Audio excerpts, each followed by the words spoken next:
भक्ति के सामने रोजगार का मुद्दा, चिनिया बादाम का मुद्दा है जिसे लोग आधा खाते हैं आधा गिरा देते हैं। But then they need some assurance कि जो परीक्षा दी है उसकी नौकरी मिलेगी कि नहीं, क्यों नहीं मिल रही है।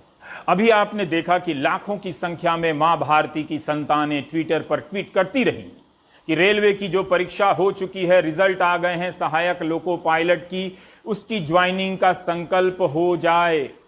The revolution was tweeted. मंत्री जी ने संकल्प पत्रक पर पुष्प अक्षत तो दूर, बयान तक नहीं दिया कि चिंता ना करो मां भारती की संतानों, हमारे रहते ज्वाइनिंग हर हाल में होगी। उन्हीं का एक पुराना बयान था संसद में कि उनकी सरकार के रहते रेलवे का प्राइवेटाइजेशन नहीं होगा।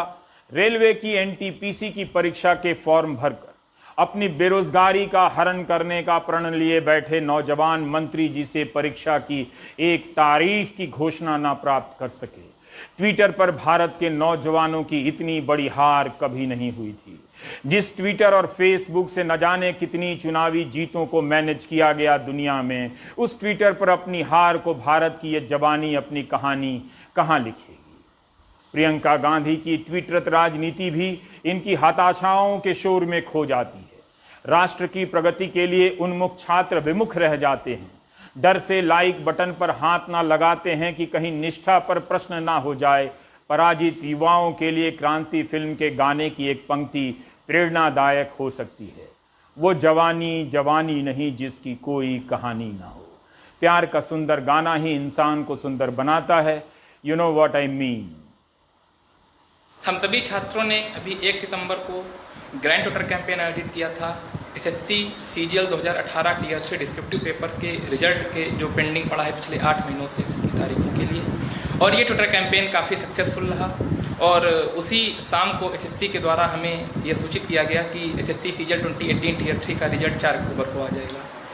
परंतु हालांकि वह ट्विटर कैंपेन जो उसका उद्देश्य था उसकी पूर्ति करने में वह सफल रहा, परंतु इसके अतिरिक्त छात्रों की एसएससी से कई सारी मांगे अभी भी शेष हैं, जैसे रैंक लिस्ट का मुद्दा, जैसे वेटिंग लिस्ट का मुद्दा, तथा एसएससी में एक ऐसी अथॉरिटी हो जिसके द्वारा छात्र अपनी समस्याएं, अपनी ग्रीवेंसेस डायरेक्टली उस अथॉरिटी तक रख पाएँ और एसएससी उनको टाइम बाउंड मैनर में सॉल्व कर सके।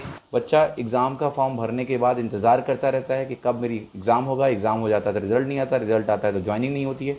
तो पूरा फ्रॉम स्टार्ट टू एंड जो इसको सॉल्व करने का एक प्रयास है वो है आपका स्पीकअप कैंपेन। और इसके थ्रू ये मांग की जा रही है कि परीक्षा व्यवस्था में इस तरह का सुधार किया जाए कि समयबद्ध तरीके से परीक्षा हो, और अगर समयबद्ध तरीके से परीक्षा नहीं हो रही है तो जो भी इसके लिए रिस्पॉन्सिबल हैं उनके ऊपर जुर्माना भी लगाया जाए, ताकि एक इंटेंट दिखे सरकार का कि बच्चों को वाकई में सरकारी नौकरियां देनी है और वो इस एग्ज़ाम्स की मन से तैयारी करें, ना कि इस पे चिंतित रहें कि हमारा कितने साल बाद ज्वाइनिंग होगा। अतः ट्विटर पर युवाओं का ट्रेंड आंदोलन फेल ही कहा जा सकता है। ट्विटर पर जन कल्याण हेतु सर्वसुलभ मंत्री जी ने बयान नहीं दिया। छात्र आ से आश्वासन ना पाकर ह से हताश हुए होंगे। सहायक लोको पायलट की भर्ती का विज्ञापन वर्ष 2018 में निकला था, आज तक भर्ती पूरी नहीं हुई, ज्वाइनिंग नहीं हुई।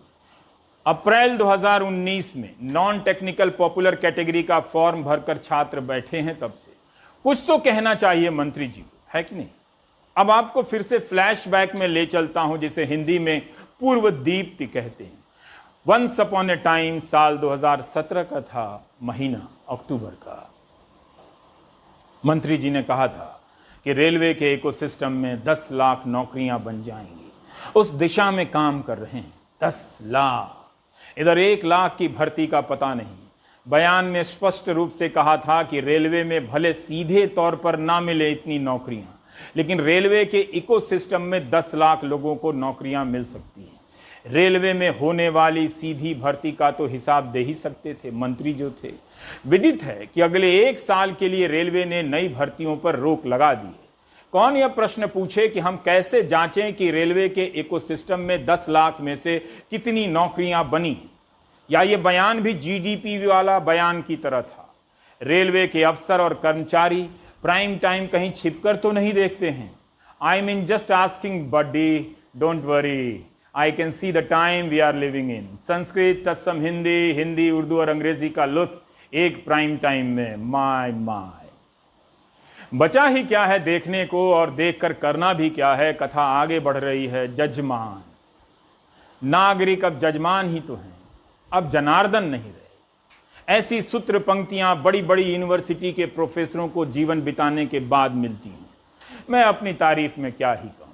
आखिर जीडीपी पर बयान क्यों नहीं आए? ऐसा तो नहीं कि जीडीपी कभी नहीं बढ़ेगी, और अगर बढ़ गई तब भी मंत्रीगण चुप रहेंगे आज की तरह।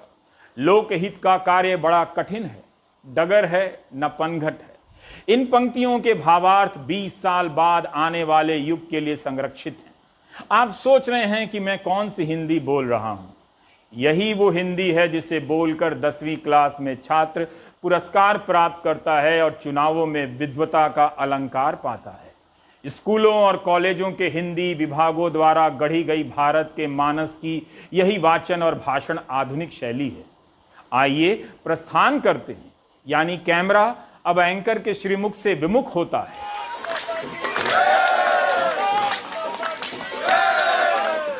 गाजियाबाद चलता है, रात्रि का प्रहर है। अभिभावकों ने जागने का प्रण किया है। प्रदर्शन का कारण समझा जा सकता है। मुझे ज्ञात नहीं कि मच्छरों से बचने के लिए यहाँ गुड नाइट लगा था या नहीं, मगर इन अभिभावकों के लिए गुड नाइट ही नहीं हुई। गाजियाबाद पेरेंट्स एसोसिएशन और जिले के समस्त अभिभावक अनिश्चितकालीन भूख हड़ताल पर हैं। समस्त तो नहीं दिखाई देते, मगर जो